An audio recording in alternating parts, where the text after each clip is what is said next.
Randall Brody paused in front of the mirror in the factory restroom, peering at his graying temples. 43 years, 15 of them married to Miriam. The tie she'd given him last Christmas felt like a boa constrictor. He loosened the knot, but it didn't get any easier. The production meeting dragged on into the evening. The Detroit automobile plant was preparing for a new model, and management was demanding the impossible from the engineering department. Randall ran his fingers over the wrinkles in his forehead, trying to chase away the fatigue. Miriam would again be displeased with his late return. Quick footsteps sounded in the hallway. The door swung open and Sylvia Page, the new production optimization specialist, entered the room.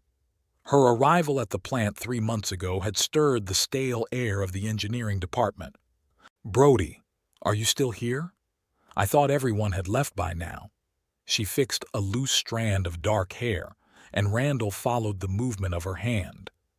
"Going over the calculations before the presentation tomorrow. You know how the bosses pick on me." Sylvia leaned against the wall with her arms crossed over her chest. There was a challenge in her gaze. "Don't you think it's time for a change?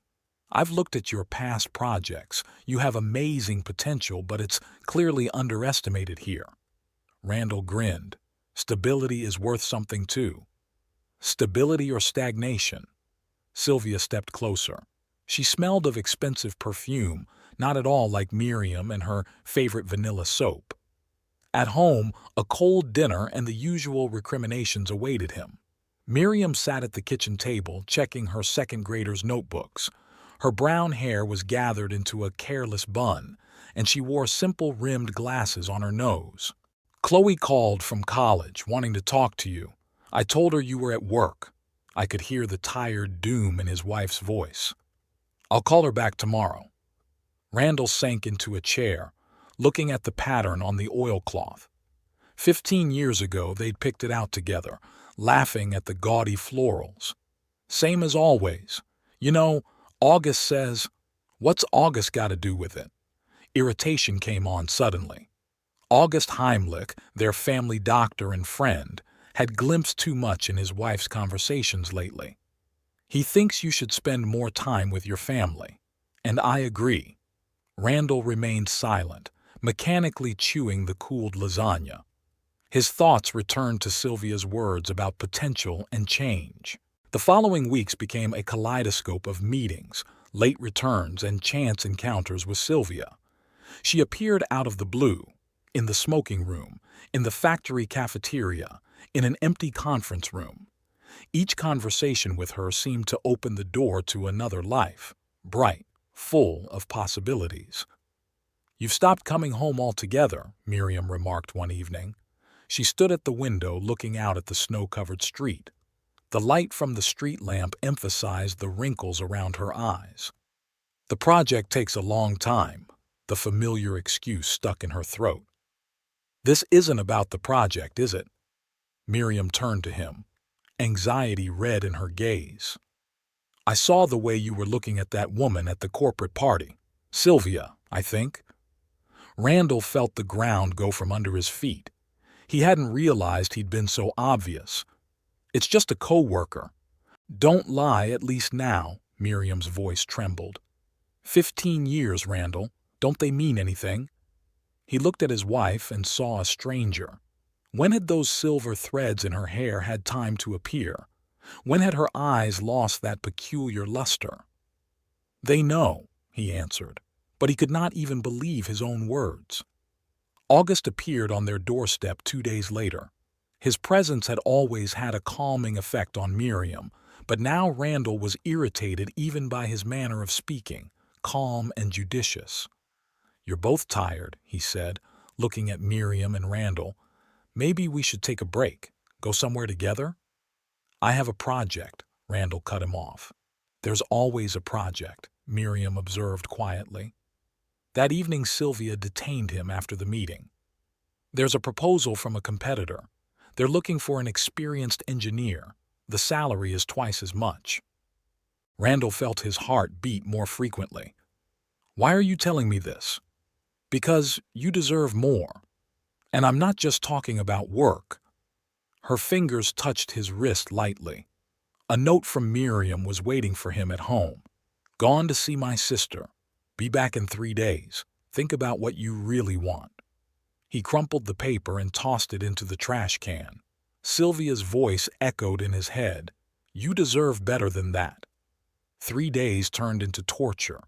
Randall tossed between a sense of duty and a desire for change. Chloe called, but the conversation didn't go well. The daughter had always been closer to her mother. When Miriam returned, he had already made his decision.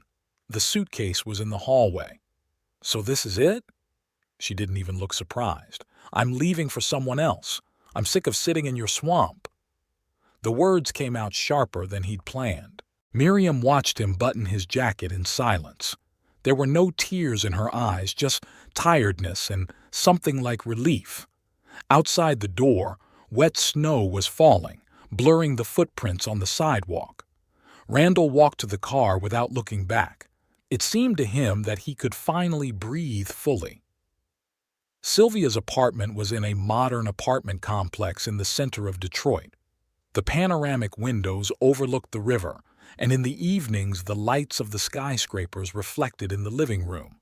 Randall stood at the window, watching the cars go by below. His old house in the suburbs seemed part of another life now. What are you thinking about? Sylvia handed him a glass of red wine. Her silk robe flowed over her body like water. About how things have changed in the last month. Randall took a sip.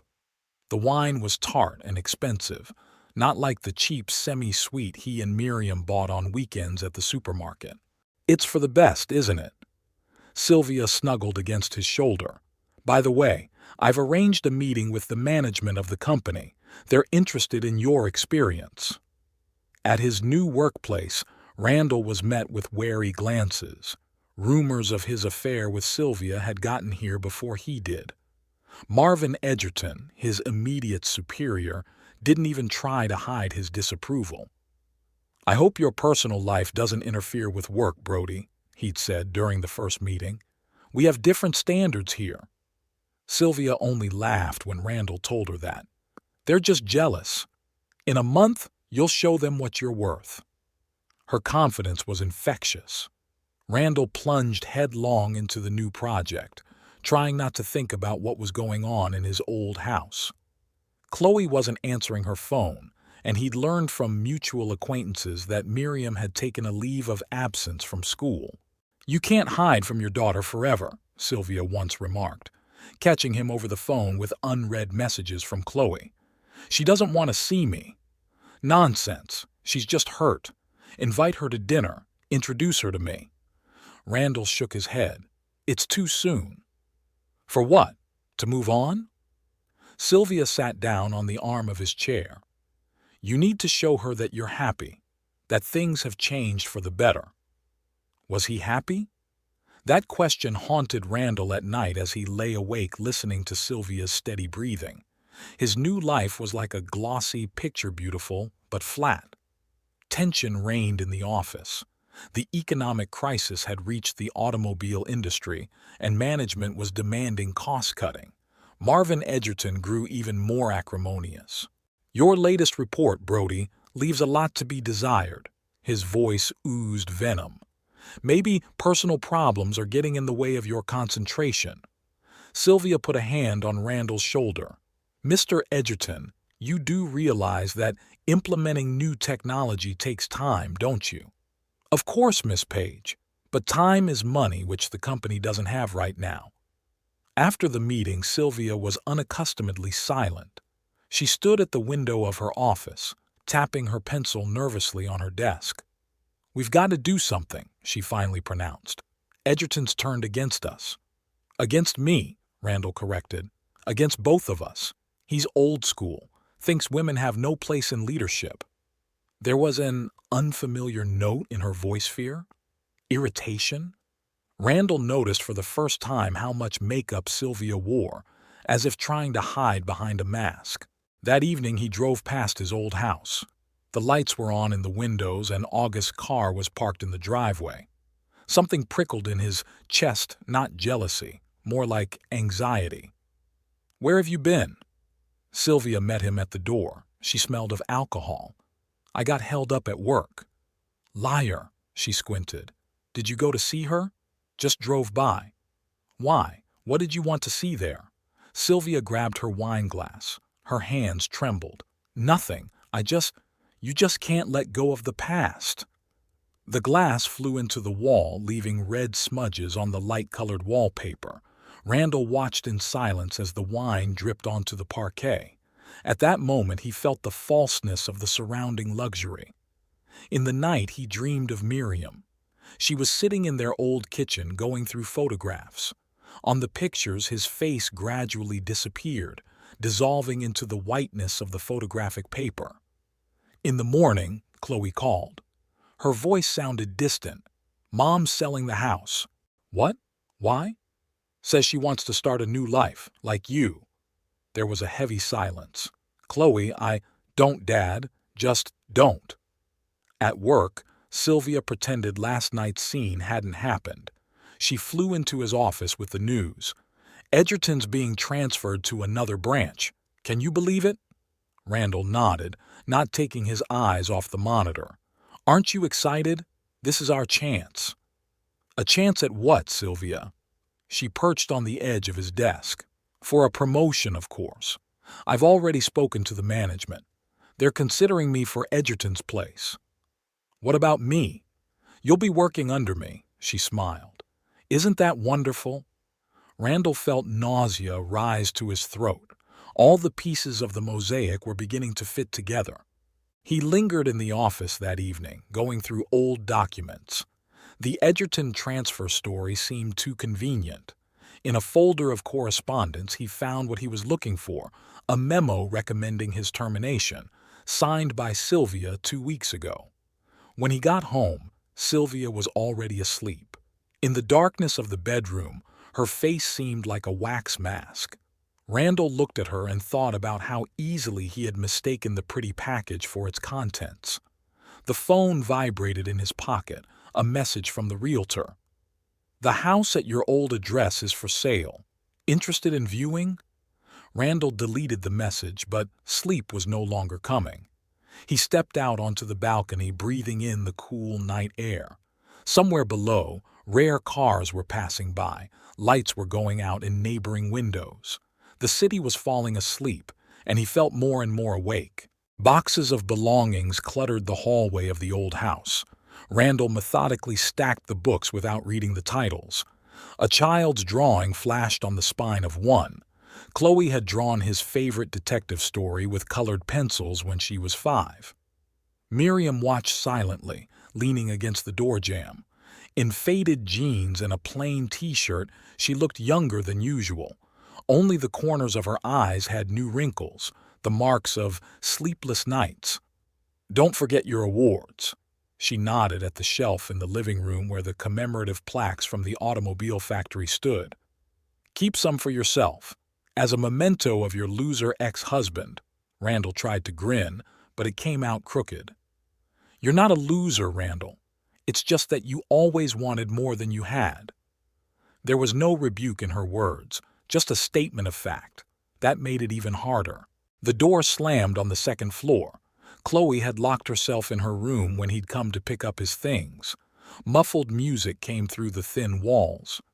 "Give her time." Miriam seemed to read his mind. "She'll get over it." "And you?" "I already have." Everything in the kitchen was still the same. The collection of magnets on the refrigerator, the mugs with chipped edges, the old coffee maker. Randall remembered when he and Miriam had bought it on sale, 15 years ago, when they'd first moved into this house. "You know," Miriam pulled a can of coffee out of the cupboard, "I always thought we'd grow old here together. Silly, isn't it?" Randall shook his head. "Not silly. It's just life changes." "Life doesn't change, Randall. It's us that changes." The ringing of the doorbell interrupted their conversation. August stood on the doorstep with a bag of groceries. "Sorry, I didn't realize you were here," he mewed. "Miriam asked me to bring something from the store." "Come on in." Miriam took the bag from him. "Randall was just leaving." August walked to the kitchen, trying not to meet Randall's gaze. There was something wrong about his presence, like he was taking someone else's place. "So he's shopping for you now?" Randall couldn't contain the bitterness in his voice. "Don't get me started." Miriam rubbed her temples tiredly. "You lost the right to be jealous the moment you left for another woman." Upstairs, the music grew louder. Chloe's voice came through the bass.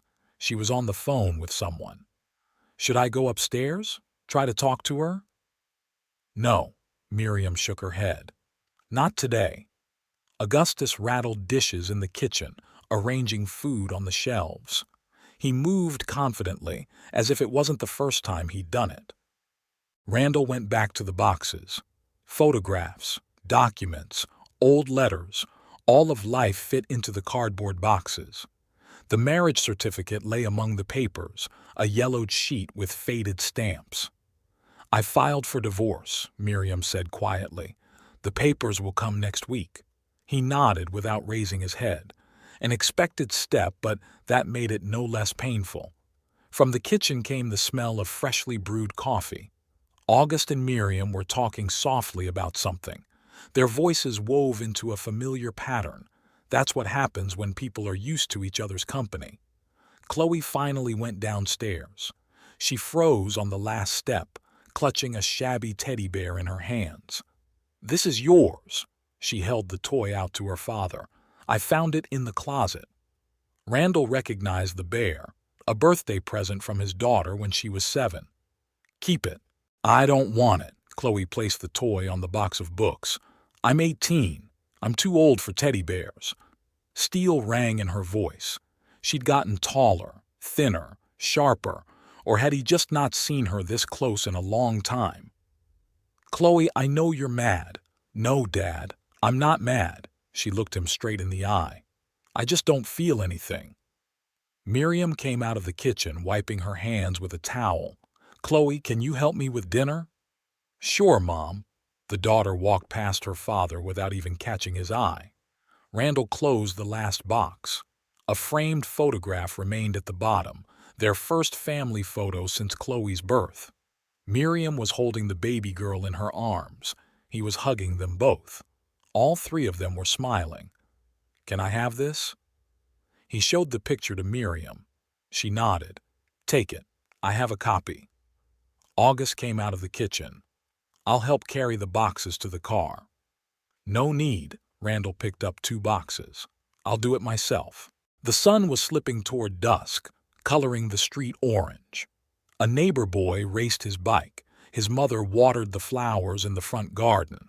An ordinary evening in suburban Detroit. Loading his things into the trunk, Randall caught his reflection in the glass. When had he gotten so old? When had that emptiness appeared in his eyes? Chloe was watching him from the window of her room. He waved at her, but she turned away, pulling the curtain. Miriam came out to see him off. They stood on the porch, not knowing what to say to each other. "Take care of yourself," she finally said. "You do too. Forgive me." "You know what the worst part is?" Miriam looked somewhere over his shoulder. "I'm not even sure I have anything to forgive you for. We're just no longer the people we once were." The phone rang in the house. August shouted from the kitchen, "Miriam, it's your sister." "Coming!" She turned toward the house, then back to Randall. "Goodbye." He watched the door close, the hallway light go out. 2 shadows flashed in the kitchen window. Miriam and Augustus. They were talking about something, their silhouettes almost touching. Randall got into the car. There was a framed photograph on the passenger seat, a shard of a past that would never happen again. The phone vibrated, a message from Sylvia. "Where are you? I made dinner." He didn't answer. Ahead lay the road leading to the city center, to a new life in the glass tower. Behind remained the house where 15 years of his life had passed. At an intersection, he stopped at a red light. In a neighboring car, a young couple was arguing about something, waving their arms. The woman laughed, and the man pulled her to him for a kiss. Randall turned away. The traffic light flashed yellow, then turned green. It was time to move on. Spring in Detroit was chilly. Rain drummed on the eaves, turning the streets into mirrors. Randall looked out over the city from the 32nd floor, absent-mindedly running his finger over the fogged glass. "Honey, you're going to ruin the window." Sylvia appeared absently, in a cloud of floral perfume. "I have a surprise for you." She held out a glossy brochure, a luxury apartment complex on the riverbank, a penthouse with its own terrace and wine cellar. "It's too expensive," Randall set the booklet aside. "Not for the new CTO," Sylvia smiled. "Congratulations, darling. The board of directors has approved your nomination." He watched her triumphant face in silence. After the Edgerton story, every promotion seemed to him to be part of some elaborate game. "Aren't you glad?" "Glad. Just tired." "Then we should celebrate. I made reservations at a new restaurant." The restaurant was pretentious waiters in white gloves, menus in French, live music. Sylvia was in her element, carelessly dropping wine names and ordering dishes Randall could barely pronounce. "Here's to your success," she raised her glass. The diamond earrings reflected the lights of the chandelier. "Here's to our success," he corrected mechanically. "Of course, honey. We're a team, aren't we?" Out of the corner of his eye, he noticed a familiar figure. 2 tables away from them sat Chloe with a young man. She had matured. A feminine grace appeared in her movements. Her companion was telling her something, and she was laughing, throwing back her head. "Is something wrong?" Sylvia followed his gaze. "Ah, your daughter. Why don't we come over and say hello?" "No," Randall looked away. "Don't want to spoil her evening." They got home past midnight. Sylvia was tipsy, her heels leaving footprints in the light-colored carpet. "You know what I think?" She wrapped her arms around his neck. "We need a wedding. A big, beautiful wedding. You're almost free, aren't you?" Miriam's divorce was indeed coming to an end. Another court hearing was scheduled for next week. "Take your time," Randall gently pulled away. "Let's finish with the past first." "The past," Sylvia puckered her lips. "You're still living it. I see you looking at pictures, checking your phone, hoping for a call from your daughter." "That's not true." "No, it is." She tossed her shoes into the corner. "You know what your ex told me at the corporate party? That I could have your body, but I'd never get your soul." "You've been seeing Miriam? Didn't you know? She works for our company's charitable foundation now. August arranged it through his connections." The room shook before my eyes. Miriam was here, in this same building, and he didn't know? When did this happen? "A month ago. She's different now. Classy, confident. You can't even tell she's a former elementary school teacher." There was an ill-concealed envy in Sylvia's voice. She walked over to the bar, poured herself a whiskey. "Don't you think enough is enough?" Randall tried to take the glass from her. "Don't tell me what to do." She yanked her hand away. The whiskey splashed onto her white blouse. "Damn! That's from a fancy designer." Randall watched her fuss with the napkins and felt nothing but tiredness. Everything around him seemed artificial, from the designer furniture to their relationship. In the morning, he ran into Miriam in the elevator. She looked stunning in a strict business suit. Her hair was gathered into an elegant bun, a pearl necklace around her neck, a gift from her sister for her 30th birthday. "Hello, Randall." Her voice sounded calm and professional. "Hello. I didn't know you worked here." "Now you do." The elevator crawled agonizingly slow. Miriam smelled different, not the usual vanilla, but something fresh and expensive. "How's Chloe?" "Good. Dating a young man, a medical student. I saw them at the restaurant last night." "I know. She told me." Miriam adjusted the bracelet on her wrist. "She's an adult, Randall. Makes her own decisions." The elevator doors opened. Miriam stepped out without looking back. Her heels tapped on the marble floor, confidently, rhythmically. In the office, Sylvia made a scene. She burst in on him with reddened eyes. "You didn't tell me about the elevator on purpose." "What do you mean? The secretary saw you riding with her. What were you talking about?" "Sylvia, stop it." "No, you stop it. Stop pretending everything's all right." She threw a file folder on the desk. Papers scattered around the office. "Get out," Randall said quietly. "What?" "Get out of my office. Now." He didn't go home that evening. Wandered around town looking in store windows. In one of them he saw a teddy bear, an exact copy of the one Chloe had left. The phone was ringing off the hook with Sylvia's calls. Toward morning a message came. "I'm sorry. I love you. Let's talk." He didn't answer. He sat in a 24-hour diner drinking cold coffee and watching the city wake up outside his window. There was a surprise waiting for him at work, a transfer order to a branch office in another state. Sylvia's signature was in the corner of the document. "It's a promotion," she appeared in his office doorway. "You wanted to move up, didn't you?" "I'm not going anywhere." "You will. Otherwise, the board will find out about some irregularities in your reports." "What irregularities?" "It doesn't matter. What's important is that the documents have already been prepared." He looked at her and didn't recognize her. Where had the woman he'd left his family in love for gone? "You planned this from the beginning." "Don't flatter yourself," she grinned. "You were a convenient option, ambitious, dissatisfied with life, with a good reputation in the company. And now you've become inconvenient? Now you're weak, still looking back, pining for your proper wife and model daughter." Miriam's silhouette flashed in the hallway. She was walking to the meeting, clutching a file folder to her chest. Randall caught her gaze through the glass partition, a calm, slightly sympathetic one. "You have a week to make a decision." Sylvia tapped a manicured finger on the papers. "I suggest you make the right one."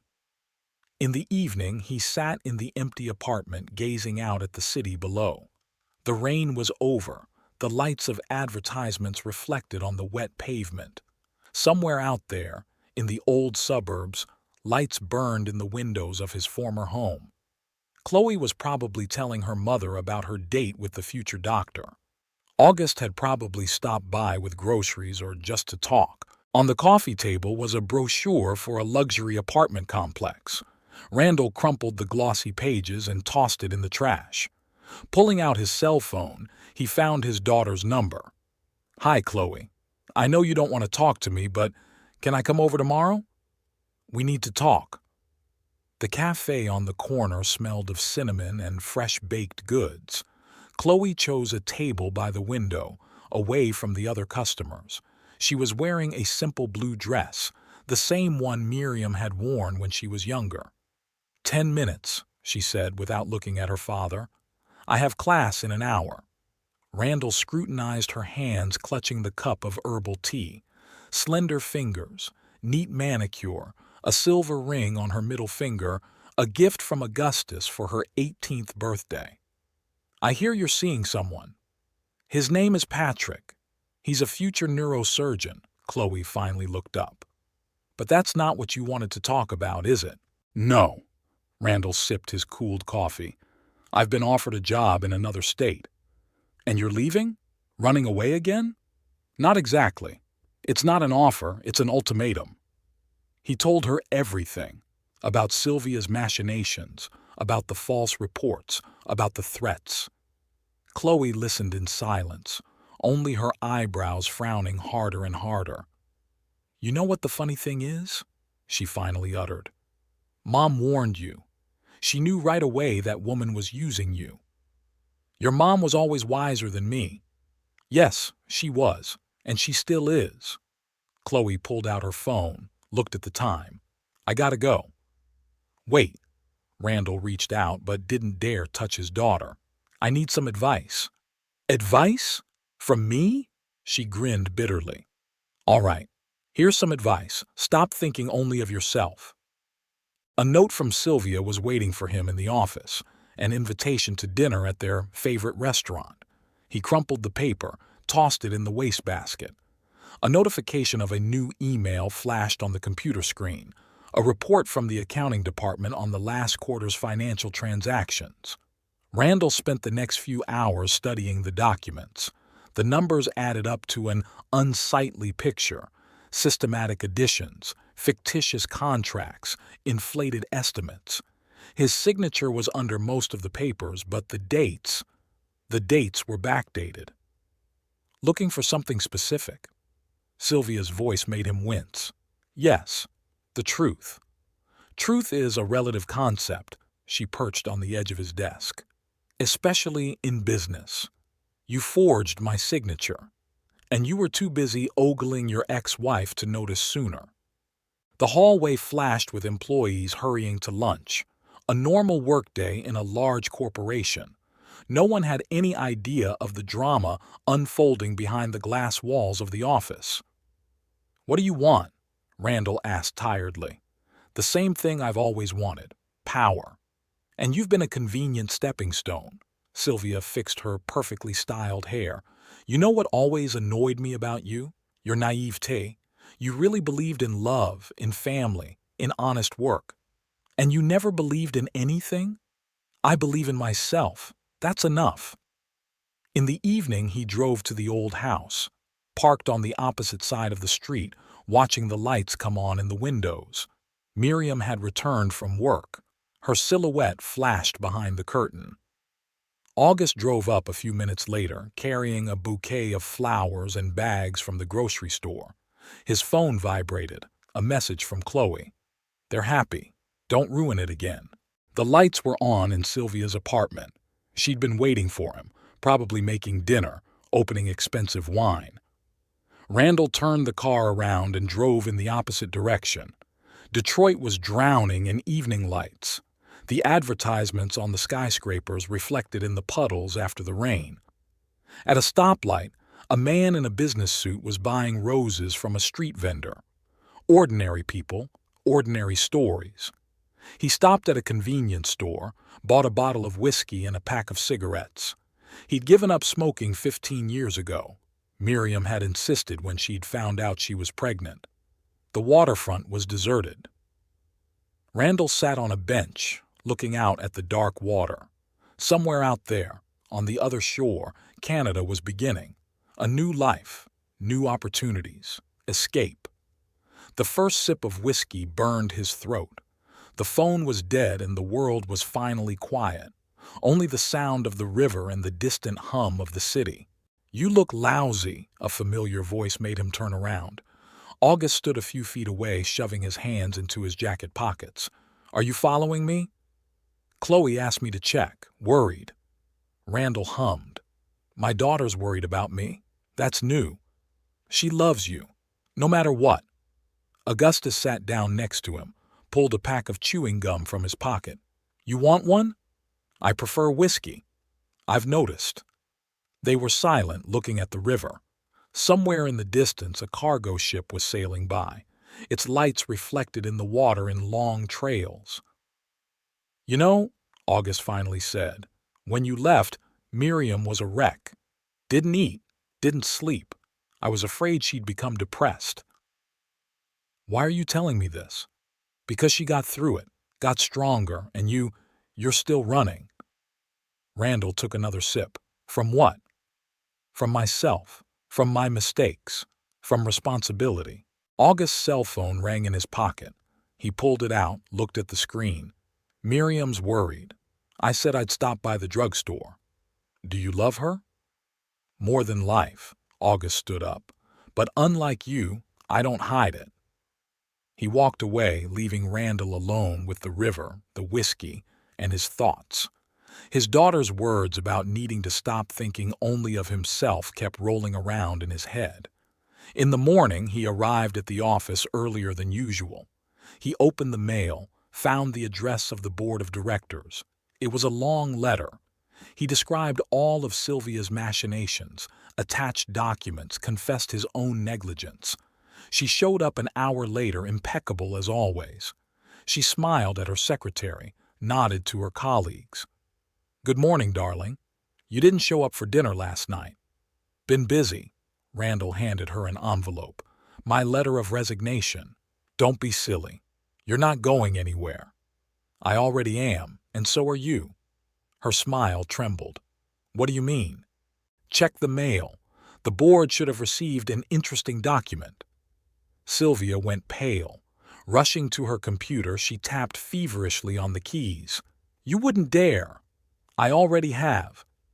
He packed his things into a cardboard box: photos, awards, souvenirs. At the very bottom of a desk drawer, he found an old picture from a corporate event of him and Miriam dancing. She laughs with her head tilted back. He holds her close to him. Sylvia flew into the office. "You destroyed everything. They've dismissed me." "No, Sylvia. You destroyed everything yourself. I just stopped running." He walked out of the office without looking back. He ran into Miriam in the lobby. She was on her way to work, elegant in a light gray suit. "Good morning."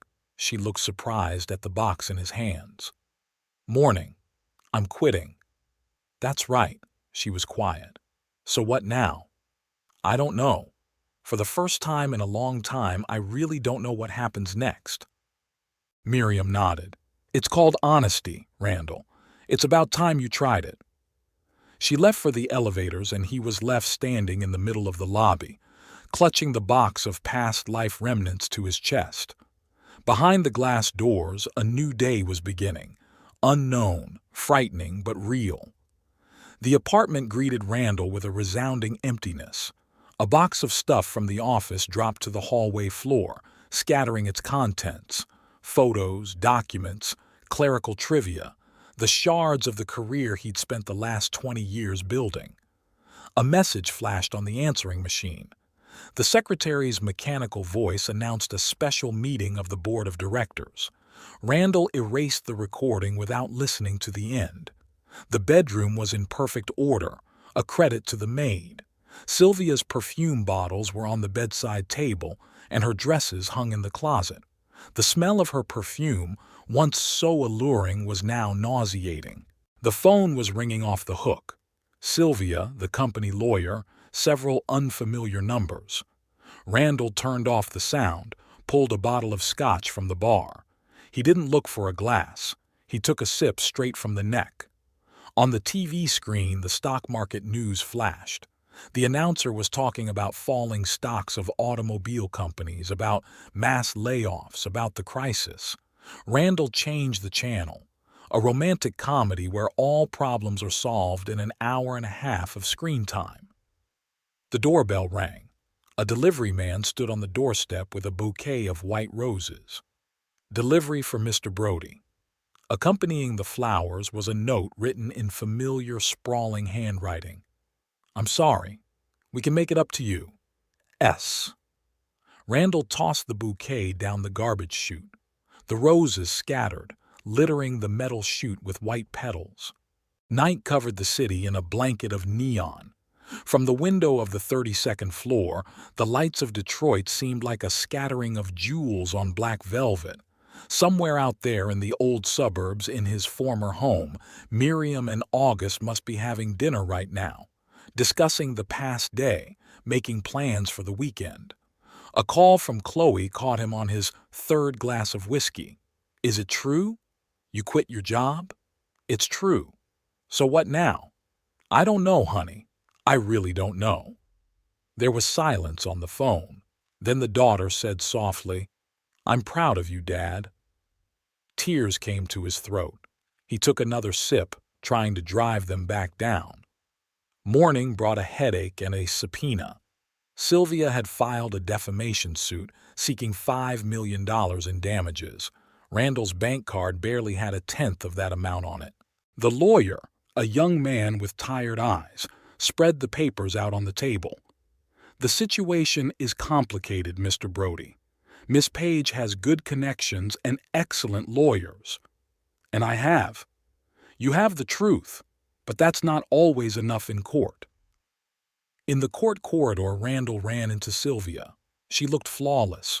Cream suit, pearl earrings, perfect makeup. Only there was cold fury in her eyes. "You can still fix this," she hissed. Take back the application. Say you made a mistake. And then what? Become your puppet again? Better to be a living puppet than a dead hero. The hearing lasted 4 hours. The judge, an older woman with a shrewd eye, scrutinized the documents. Sylvia's attorney spoke of slander, of defamation of character, of intentional harm. During a break, Randall stepped outside for a smoke. His hands trembled as he lit a cigarette. A car stopped nearby. August stepped out of it. Rough day? Not a word. They were silent, looking at the passing cars. Then August pulled a business card from his pocket. A friend of mine is a good lawyer, specializes in corporate law. Why are you helping me? Because you finally did the right thing. The new lawyer, Gerald Cohen, turned out to be a short, energetic man with a mop of gray hair. He listened carefully to Randall's story, studied the documents. Excellent work, he said, looking over the reports. You've gathered all the evidence of fraud. But that's not enough.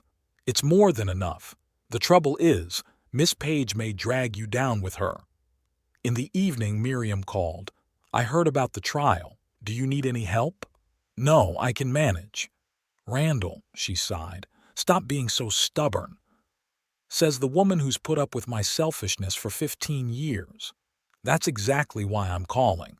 I know what you're really like.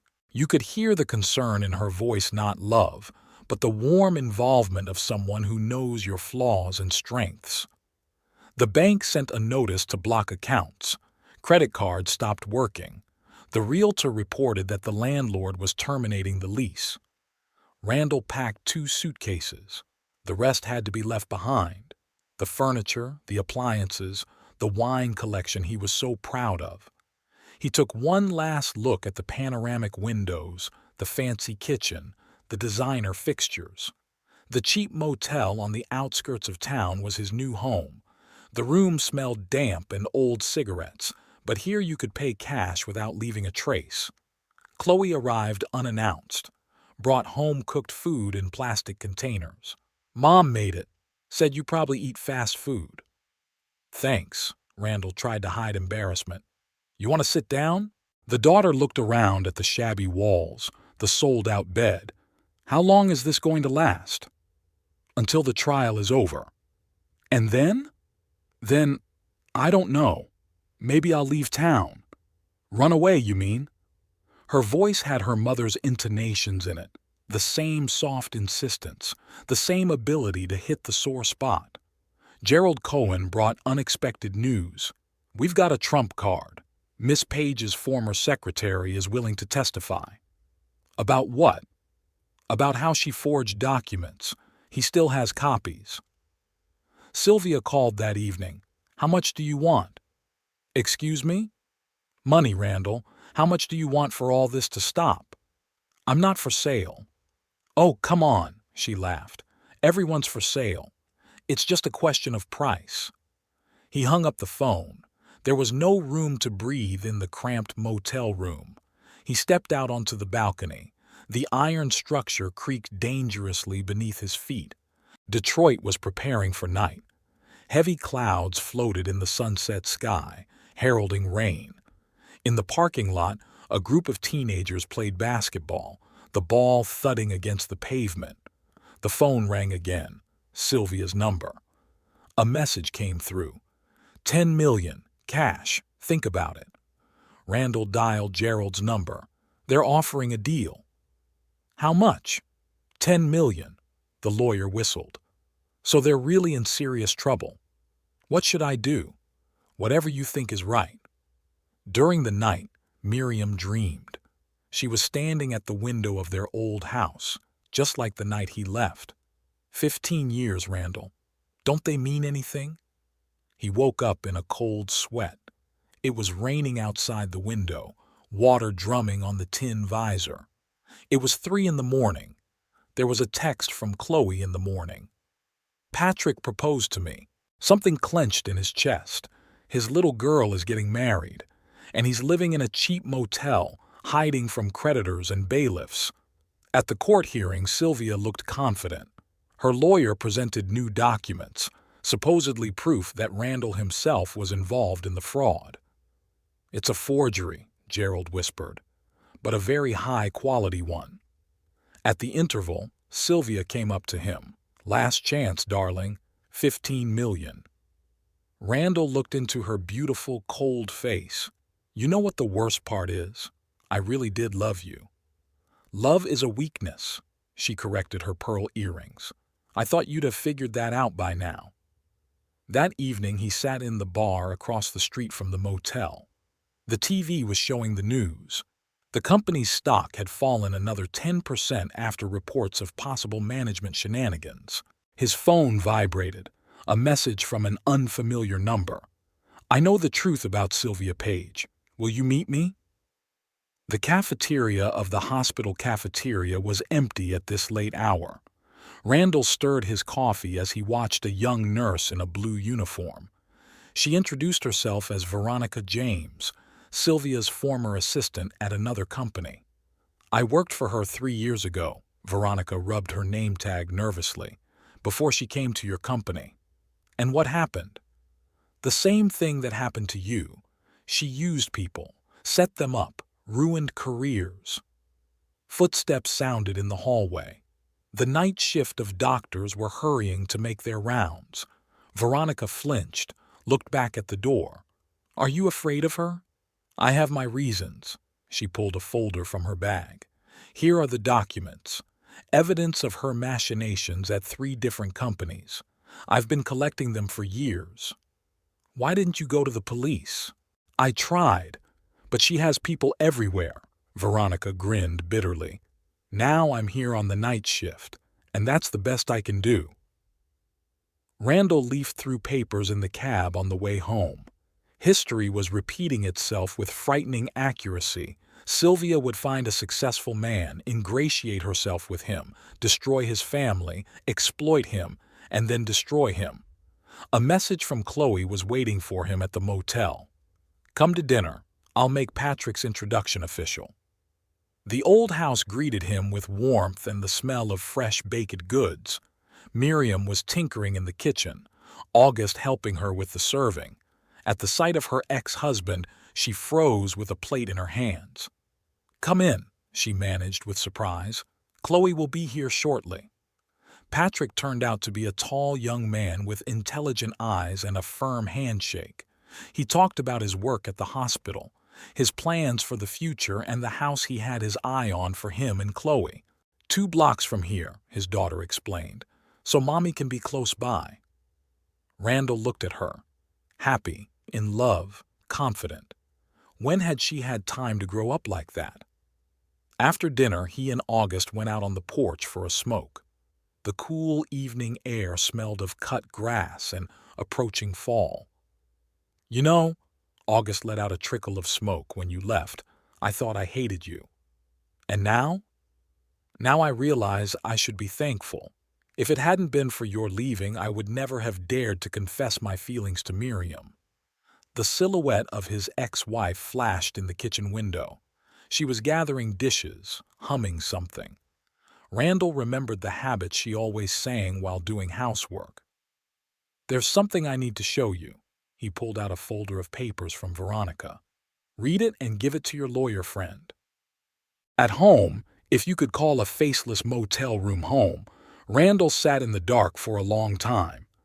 The phone screen glowed with an unread message from Sylvia. 20 million, final offer. In the morning, Gerald called. "It's a bombshell, Mr. Brody. With this evidence, we won't just win the case. We can get a criminal prosecution.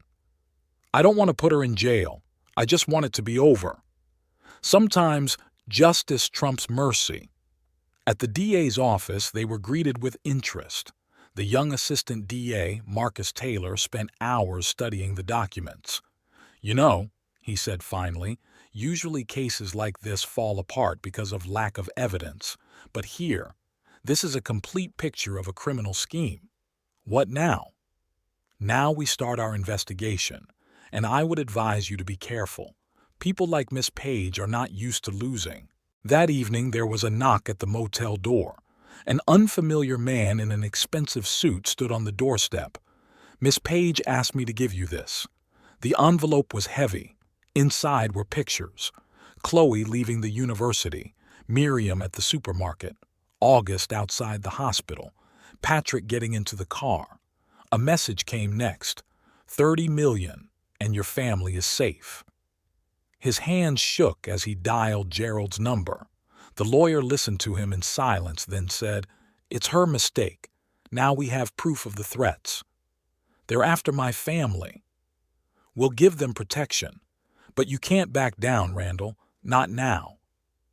In the night, he dreamed of Sylvia as he had first seen her. Beautiful, confident, with the promise of a better life in her eyes. He woke up in a cold sweat. The morning news reported the sudden resignation of several members of the company's board of directors. The stock continued to fall. Panic reigned on the stock market. Chloe called before lunch. "I saw the people watching the house." "I know, honey. We're dealing with the problem. Mom's pretending everything's fine, but I can see how scared she is. I'll protect you, I promise." A smile could be heard in the daughter's voice. "You know what's funny? This is the first time I've believed your promises in a long time." Veronica met him again in the hospital cafeteria. This time she brought a flash drive. "Here are the recordings of the conversations. She didn't know I record all the appointments." "Why are you helping me?" "Because someone has to stop her, and you're the first one who has a chance." Gerald turned the notes over to the experts. 2 days later he called with the news. "Authenticity confirmed. We're ready to proceed." The courthouse was unusually quiet. Sylvia appeared accompanied by 3 lawyers. She looked tired, the first time Randall had ever noticed a shadow of fear in her eyes. "It's not too late," she whispered as she walked past. 50 million. He shook his head. "It's not about the money, Sylvia. It's never been about them." The session lasted all day. The judge scrutinized the new evidence. Sylvia's lawyers tried to object to every document, every record. During a break, Miriam called. "August says you have a good chance." "Yes, but I'm afraid for you." "Don't be. We'll make it." Her voice sounded confident, just like when she'd said, "I've already handled it," after he'd left. In the evening, Gerald brought unexpected news. "She wants to make a deal with the DA's office, ready to testify against the company's top executives in exchange for immunity." "What does that mean?" "It means you win, Randall. She can't hurt anyone else." The motel room was quiet and dark. Randall sat on the bed, looking out at the nighttime city outside the window. Somewhere out there, in a luxury apartment with panoramic windows, Sylvia was packing her bags. Her career in Detroit was over. Her phone vibrated. A message from Chloe. "Patrick says you should come to the suit fitting. Father of the bride, after all." Chloe's chest warmed. Maybe all was not lost. Maybe there was still a chance to make things right. There was an old photograph on the table, their first family picture with Chloe. He ran his finger over the smiling faces. It had seemed simple and straightforward then. When had it gotten so complicated? The morning brought rain and a chill. Randall packed the few belongings he had. It was time to look for a new place to live. A motel was good for temporary shelter, but not for a new life. There was a knock at the door. August stood on the doorstep. "Get ready. You can stay in my old apartment for now. I'm hardly ever there now anyway." "Why are you helping me?"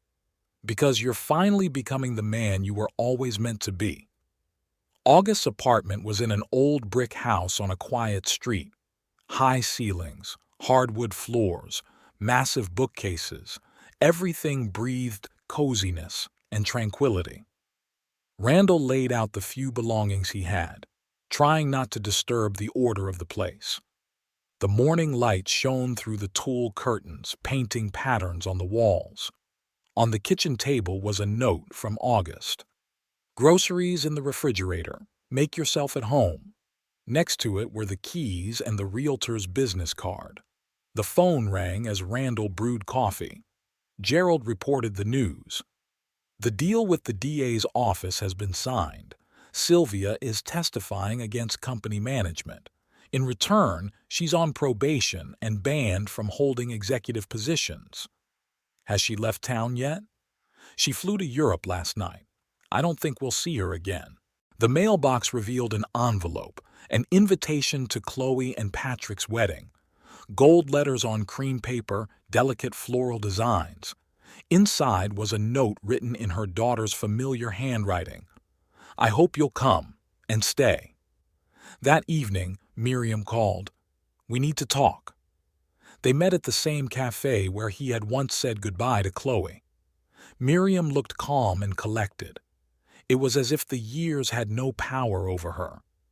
Chloe wants you to walk her down the aisle, she said without preamble. Do you? And I want my daughter to be happy. At a nearby table, a young couple was feeding each other ice cream. They were laughing without noticing anyone else around them. Randall remembered that feeling when the whole world narrows down to one person. You know, Miriam stirred the cooled tea. It took me a long time to understand why you left. Then I realized you weren't looking for love. You were looking for yourself. And you didn't find it. Yes, I did. Just not where I was looking. It was drizzling outside. They walked down the wet sidewalks, talking about the wedding, about Chloe, about the future. Miriam talked about working at the charity, about new projects, about the people they were helping. What about you? What are your plans? Randall shrugged. I don't know yet. Maybe I'll start my own business. I've always wanted to work with young inventors. That would suit you, she smiled. You've always been good at finding talent.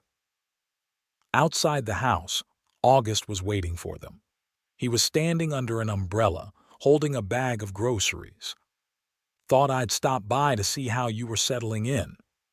There was no awkwardness in his presence, just the quiet confidence of a man who knew his place in life. Randall caught himself thinking he envied that confidence. Will you stay for dinner? He asked, unlocking the door. They sat in the kitchen, drinking wine, talking about the past and the future. Miriam told funny stories about her charges. August shared news from the hospital.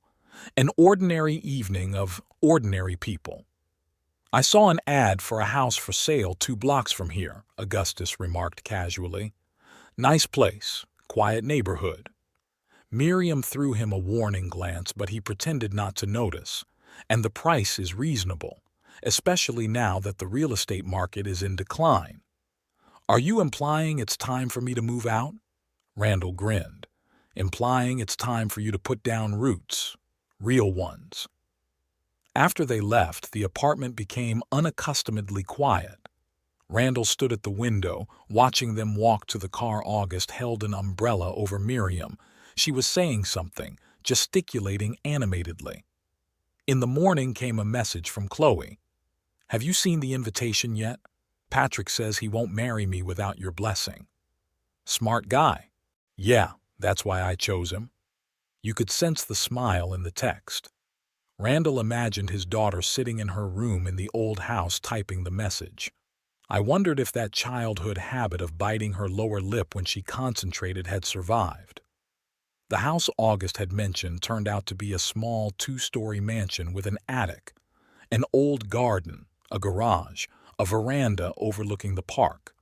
The realtor, an energetic middle-aged woman, showed the rooms with enthusiasm. You could make an office here. She opened the attic doors. And this room is perfect for a nursery or a guest bedroom. I have a grown daughter, getting married soon. All the more reason. Grandchildren are such a joy. The word grandchildren echoed in his head. He pictured the little ones playing in that garden, swinging on the old swings, running on the creaky floorboards. In the evening, Gerald called. There's an offer from some investors. They are interested in your experience. They want to open an innovation center for young inventors. Why now? Because you've proven you can stand up for what's right, even when it's not favorable. At the wedding dress fitting, Chloe was nervous. She twirled in front of the mirror, adjusting the lace veil. "Do you think Patrick would like it? He'd marry you even if you were in a potato sack."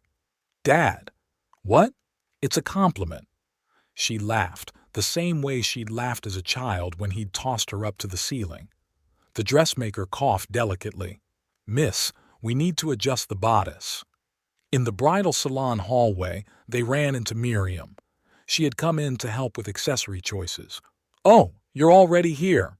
"Yes, decided to be helpful." "And how's that going?" "Told my daughter she's beautiful in any outfit." "Isn't that what a father is supposed to say?" Miriam smiled. "Exactly that. But maybe we should add something more specific, like that the lace emphasizes her eyes." They waited together for Chloe to change. They sat on the sofa in the fitting room looking at wedding dress catalogs, just as they had once, 15 years ago, chosen wallpaper for the nursery. "I saw the house," Randall finally said, "the one Augustus was talking about." "And how was it?" "It's nice, it's cozy, looks like our old one." "So you're staying?" "If you accept." Miriam looked at him carefully. "We've already accepted, Randall. Now it's up to you." Chloe came out of the fitting room in her usual clothes, but still radiant. "What are you whispering about?" "About how fast you've grown." Miriam stood up. "Come on, we need to pick out shoes." That evening, Randall signed the papers to buy the house. The realtor shook his hand. "Congratulations. I'm sure you'll be happy here." He stood in the empty living room, imagining how he would arrange the furniture, what curtains he would hang, where he would put the bookcases. For the first time in a long time, the future didn't scare him. The phone rang. A message from Patrick. "Thank you for supporting Chloe today. She's been really looking forward to this moment. Take care of her. Always. By the way, how about fishing this weekend? August says you two used to love." Randall smiled. Maybe not all was lost. Maybe sometimes you have to lose everything to find something real. Autumn painted the streets of Detroit gold and scarlet. Randall stood on the veranda of his new home, watching the wind play with the fallen leaves. The move had only taken a week. Not much stuff had accumulated over the last few months. The doorbell caught him unpacking his books. On the doorstep stood Veronica James, Sylvia's former secretary, still in her hospital uniform from the night shift. "Sorry for the sudden visit." She rubbed the strap of her bag nervously. "I got your address from Mr. Cohen." "Come on in. Not much furniture yet, though." They settled into the kitchen, the only fully furnished room. Veronica pulled a folder out of her bag. "I found something else. Documents on Sylvia's first machinations, 15 years ago." "What's this for now? The case is closed." "Because there are people who are still suffering, their careers, their lives all ruined." Randall looked through the papers. Familiar handwriting, familiar patterns, names of victims, successful men who'd lost everything to a beautiful woman with a cold heart. "You want me to help them? I want you to know you're not the only one, and maybe together you can make a difference." After Veronica left, he sat over the paperwork for a long time. The phone rang several times. Chloe wanted to discuss wedding details. Gerald had news about investors. August invited him to go fishing. In the evening, Miriam arrived. She brought a home-cooked dinner and some old photographs. "I found them when I was cleaning out the attic. Thought you might want something to hang on the walls." The pictures include their first home, little Chloe on the swings, family picnics in the park, happy moments that seemed so insignificant back then. "You know," Miriam was pouring tea into cups, "I often think about that time. We were so young, so full of hope. And what has changed? We changed, grew up, realized what we really wanted out of life." Through the window, they could see August parking his car in front of the house across the street. He waved at them, but didn't go in. He realized they needed to talk. "He's a good man," Randall said it for the first time in a while. "Yes, and he loves us, me and Chloe, simple and honest, without games or manipulation." I loved you too. I know. But you also loved your ambition, your dreams of a better life. The phone rang on the table. An unfamiliar number. The voice in the receiver belonged to one of the men mentioned in Veronica's paperwork. My name is Michael Thornton. I was the CEO of a pharmaceutical company until I met Sylvia Page. They arranged to meet the next day. Michael turned out to be a gray-haired man with tired eyes. He didn't come alone. There were two other men with him, also former CEOs of large companies. We want to start an organization, Michael explained, to help those who have suffered from corporate fraud, to provide legal support, psychological counseling. And you want me to join? We want you to lead this. You're the only one who could stop it. In the evening, Chloe and Patrick arrived. They'd brought pizza and a bottle of wine, wanting to see how the renovations were going. Is this going to be the nursery? Chloe stopped at an empty room on the second floor. A guest room. For the grandkids. Randall smiled, watching his daughter blush. Patrick put his arm around her shoulders. I think your father will have to wait with the grandchildren. We want to live for ourselves for now.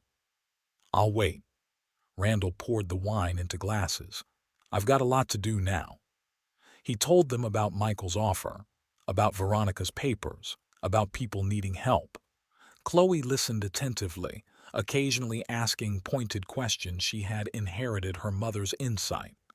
You know what the most interesting thing is? She said afterward. You finally found your calling. It's a shame you had to go through so much pain to do it. The next day, Randall met with Gerald. They discussed the legal aspects of starting a nonprofit organization. It's not going to be easy, the lawyer warned. A lot of powerful people have a vested interest in making sure stories like this don't come up. I know. But do we really have a choice? At the office of the charity where Miriam worked, he was greeted with interest. The director, an older woman with a shrewd eye, listened carefully to his idea. We can collaborate, she said. We have experience. You have an inside understanding of the problem. Miriam watched the conversation, sitting in the corner of the office. In her eyes she read pride not for herself, for him. That evening she and August sat in the garage, sorting through old boxes. Randall found his engineering awards, the same ones he'd left at the old house. Miriam kept it, August explained. Said you might want them back someday. She always had more faith in me than I had in myself. Is that why you left? Were you looking for someone who believed less? Randall shook his head. I was looking for someone to show me the easy way out, but there are no easy paths. Michael Thornton assembled the first support group in the hotel conference room. 20 people, men and women who had lost everything to corporate fraud. They told their stories, and in each Randall recognized a piece of himself. You know what the worst part is? Said one woman. Not the loss of money or status. It's losing faith in people. Chloe arrived after the meeting. She'd brought sketches of wedding invitations and found her father sitting in the dark on the veranda. Rough day? An enlightening one, he motioned, making room beside me. I never realized there was so much pain in the world. And so much power, the daughter added. You've seen them. They don't give up. On the table were the pictures Miriam had brought. Chloe took one, their first Christmas in the old house. Remember when you dressed up as Santa Claus and the beard came off right in the middle of the presents? I remember. You cried, thinking the real Santa was sick. They laughed. There were voices coming from the house across the street. Miriam and August were cooking dinner, just an ordinary evening of an ordinary family. You know, Chloe laid her head on her father's shoulder. I'm glad you're back, even if it's not the way it used to be. Me too, honey. Me too. During the night, a text came in from an unknown number. You ruined my life. S. Randall deleted it without answering.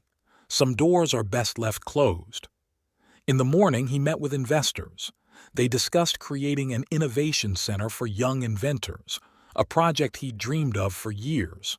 It would be a great addition to a charitable organization, one of the investors remarked, helping people not only deal with the past but also build the future. In the evening, Miriam called, "Heard about your projects. Proud of you." "Really?" "Of course. You finally found a way to make a difference in the world. Isn't that what you've always dreamed of?" You could hear the genuine joy in her voice, the same joy he'd heard when he'd won his first engineering award 15 years ago. "Thank you for not stopping believing in me. I couldn't have otherwise. You're my daughter's father, part of my life, even if things are different now." The leaves rustled in the garden, the sky colored in the hues of sunset. The new house was slowly filling with life.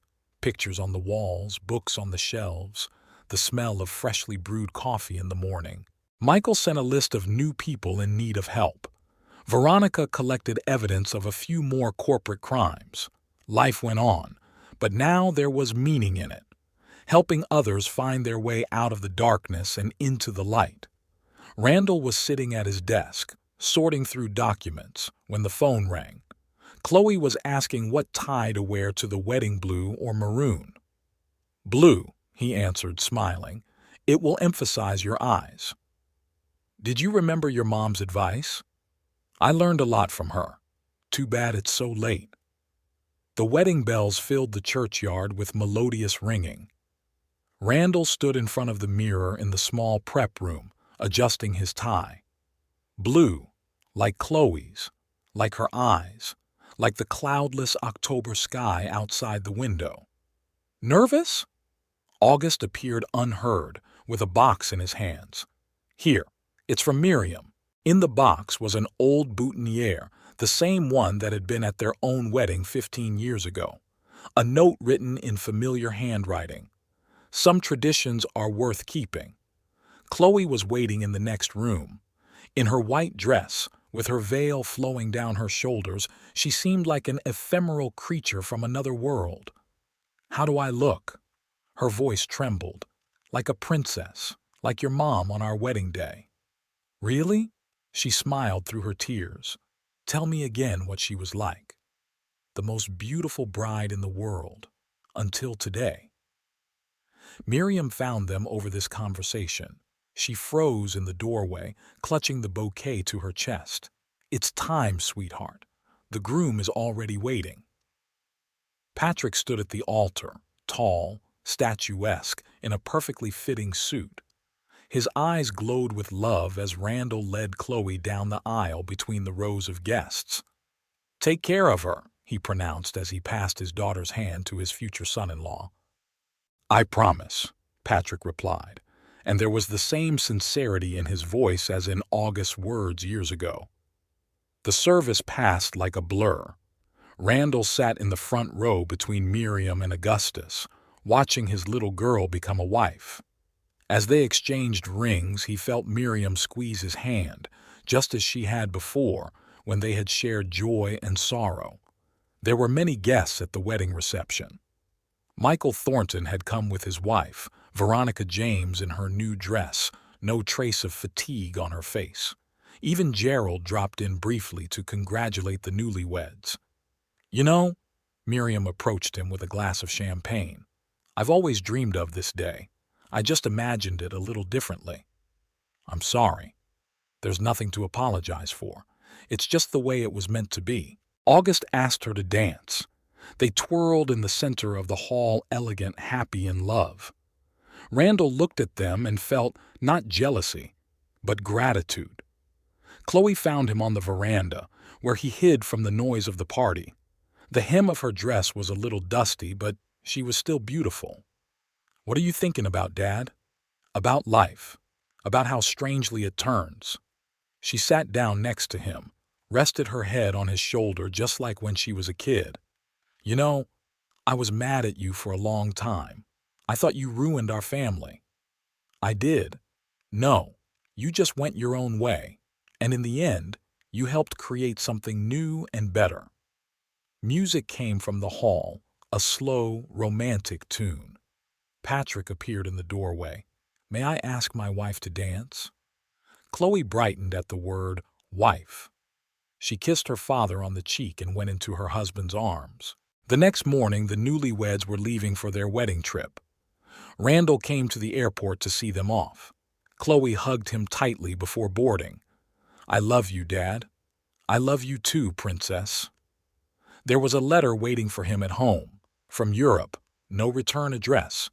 He recognized Sylvia's handwriting immediately. "I heard about your daughter's wedding and about your new organization. You know what the funny thing is? You got everything you dreamed of just by losing me. Maybe I was your lucky ticket. Goodbye, Randall. You won't hear from me again." He burned the letter in the fireplace, watching the flames devour the paper. The past must stay in the past. In the evening, Miriam called.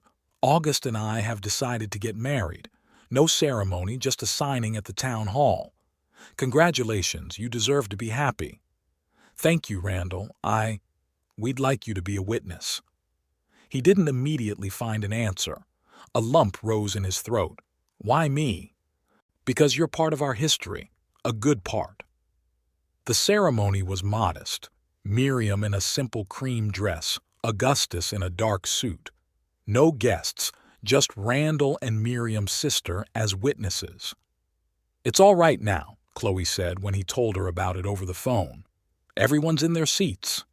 Michael Thornton brought in new documents, another story of corporate fraud, another broken life. The work continued. "You've changed a lot of things," he said, watching Randall study the papers. "People are starting to believe that justice exists. Not me. We're all in this together." That evening he sat in his new office sorting through the mail.